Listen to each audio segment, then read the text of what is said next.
नमस्कार, news point लेकर हाजिर हूं मैं राजीव। दोस्तों, लोकतंत्र और संविधान को चौराहे पर खड़ा कर नरेंद्र मोदी इस समय सत्ता में 12 साल पूरे होने पर फूल मालाओं से अपना स्वागत करवा रहे हैं। देश भर के मंदिरों में अपने लिए बीजेपी नेताओं से पूजा पाठ करवा रहे हैं। मोदी इस बात से खुश हैं कि उन्होंने नेहरू जी को पीछे छोड़ दिया है।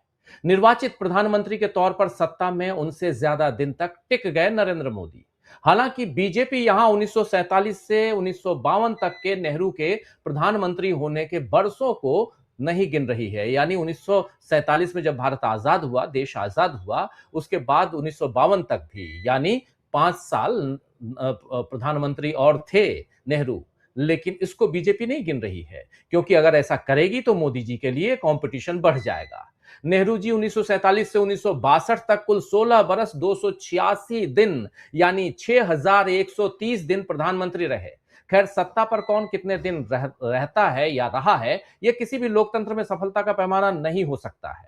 अगर सफल प्रधानमंत्री हैं तो सफल प्रधानमंत्री तो वही कहलाएगा जो जनहित का के लिए काम करेगा, जनहित के मुद्दों को आत्मसात करेगा और संविधान की रक्षा करेगा। लेकिन मोदी राज में लोकतंत्र किस दांव पर लग रहा है, किस तरह दांव पर लग रहा है, यह बंगाल से लेकर मध्य प्रदेश तक नजर आ रहा है।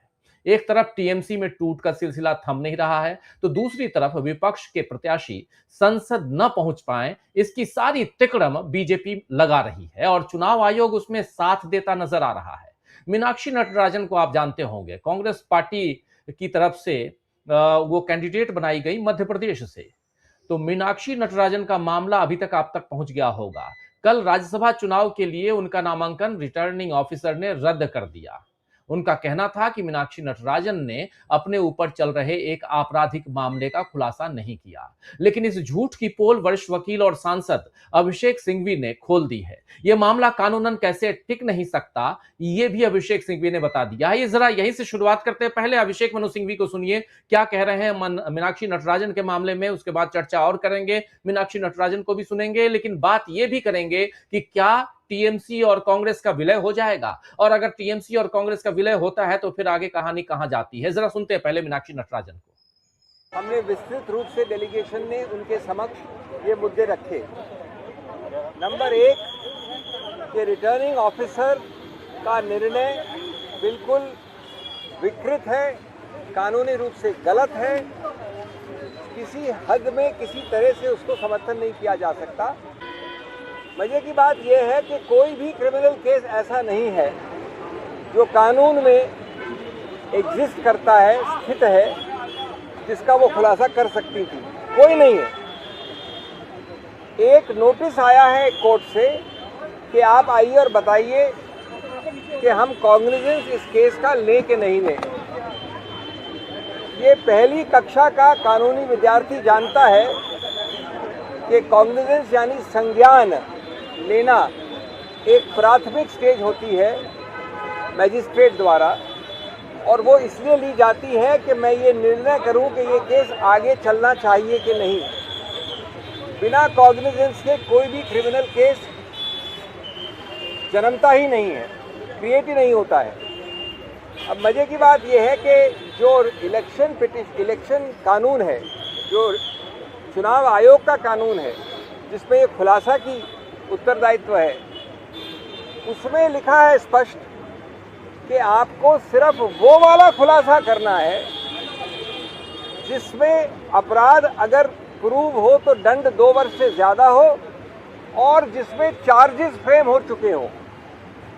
ये कानून में लिखा है सेक्शन 33A में, जो हमको पढ़ने की आवश्यकता नहीं है। उसका उत्तरदायित्व, उसका कर्तव्य है आरओ को देखने की।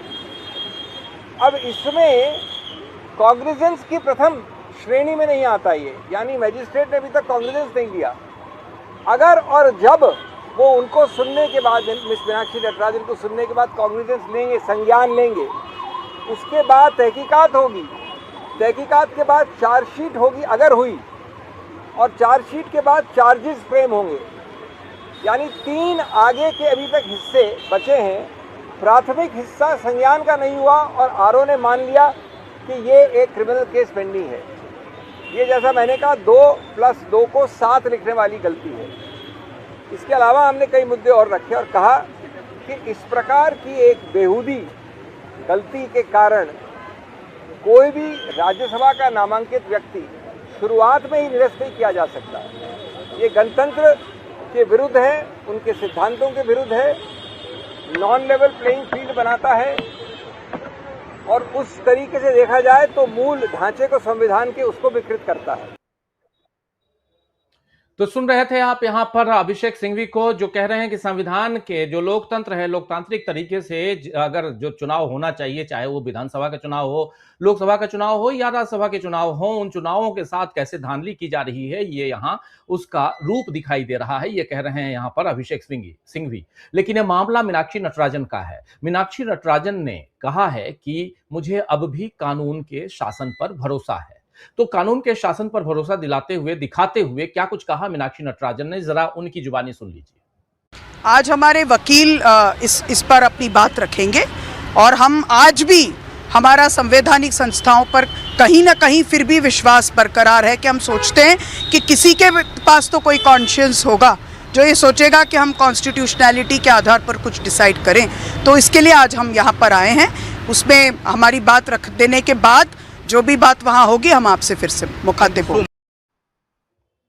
तो सुन लिया आपने, यहां मीनाक्षी नटराजन कह रही हैं कि कानून का राज होगा, कानून पर उनको भरोसा है कुल मिलाकर, और इस भरोसा के दम पर वो कह रही हैं कि सब कुछ ठीक होगा। आपको बता दूं कि इस मामले पर कांग्रेस ने पूरा मोर्चा खोल दिया है, चुनाव आयोग से जवाब मांगा है, अदालत जाने की तैयारी की है, राष्ट्रपति को शिकायती पत्र सौंपने की तैयारी की है, और आज भोपाल में इस बेईमानी के खिलाफ सामूहिक उपवास भी किया गया कांग्रेस की तरफ से। लेकिन अब शायद जरूरत है कि अकेले कांग्रेस नहीं बल्कि पूरा इंडिया गठबंधन इस मामले को लेकर सड़कों पर उतरे, क्योंकि यह लड़ाई अकेले कांग्रेस की नहीं है बल्कि लोकतंत्र को बचाने की लड़ाई है।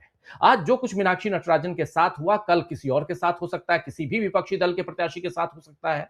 शेर के मुंह में अगर खून लगा है तो उसे रोकना चुनौती भरा काम होता है दोस्तों, आप जानते हैं, और इस समय सारे विपक्ष को इस चुनौती से मिलकर निपटना होगा। कल कांग्रेस अध्यक्ष मल्लिकार्जुन खड़गे ने एक अहम बैठक बुलाई है और हो सकता है कि उसमें कांग्रेस कोई बड़ा फैसला ले। इधर कल ममता बनर्जी सोनिया गांधी से मिली थी, आपको पता होगा, और आज अभिषेक बनर्जी राहुल गांधी से मिले, जिसके बाद अटकलें तेज हैं कि कांग्रेस, जी हां, कांग्रेस और टीएमसी, यानी कांग्रेस में टीएमसी का विलय हो सकता है। इस बात को लेकर अटकलें बहुत तेज हैं। बताया जा रहा है कि अभिषेक बनर्जी और ममता बनर्जी के लिए यह बताया जा रहा है कि अभिषेक जो हैं वो ममता बनर्जी के लिए राज्यसभा में नेता प्रतिपक्ष का पद चाहते हैं।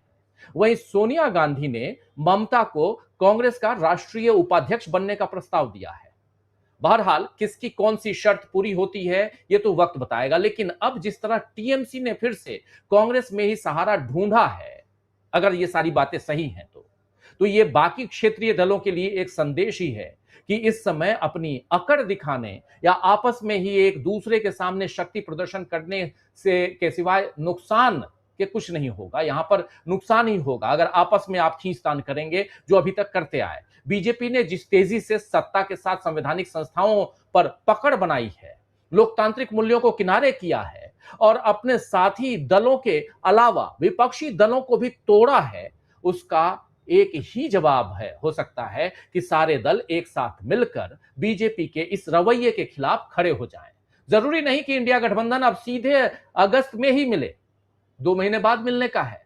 वक्त का तकाजा है कि मीनाक्षी नटराजन के बहाने लोकतंत्र बचाने की नई लड़ाई इंडिया छेड़े, और कैसे लड़ी जाएगी ये लड़ाई, आज इसी पर चर्चा करना भी जरूरी है कि आखिर ये लड़ाई कैसे लड़ी जाएगी। जब बात आती है कि विपक्ष एक साथ 2 महीने बाद मिलने की तो बात है, लेकिन 2 महीने से पहले आखिर अभिषेक बनर्जी और राहुल गांधी, सोनिया गांधी, ममता बनर्जी और इन सब के बीच अटकलें ये कि कांग्रेस में विलय होगा टीएमसी का, और इन सब के साथ साथ एक बात और भी जो इंपॉर्टेंट यहां आती है वो ये कि क्या सचमुच ये सब कुछ होने जा रहा है। तो बहुत कुछ यहां पे है जो समझना जरूरी है। आइए, क्या कांग्रेस और टीएमसी का विलय एक साथ होगा, दोनों एक साथ आएंगे? पहला सवाल।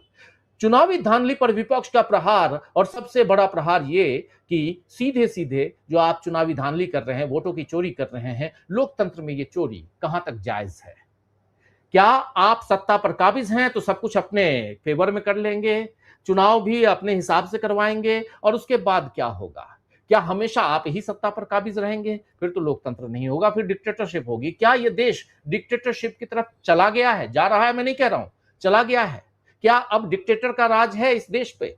सारे सवाल पैदा होते हैं और इन सवालों का जवाब ढूंढने की हम कोशिश करेंगे इस चर्चा में। आइए हमारे साथ कुछ वरिष्ठ साथी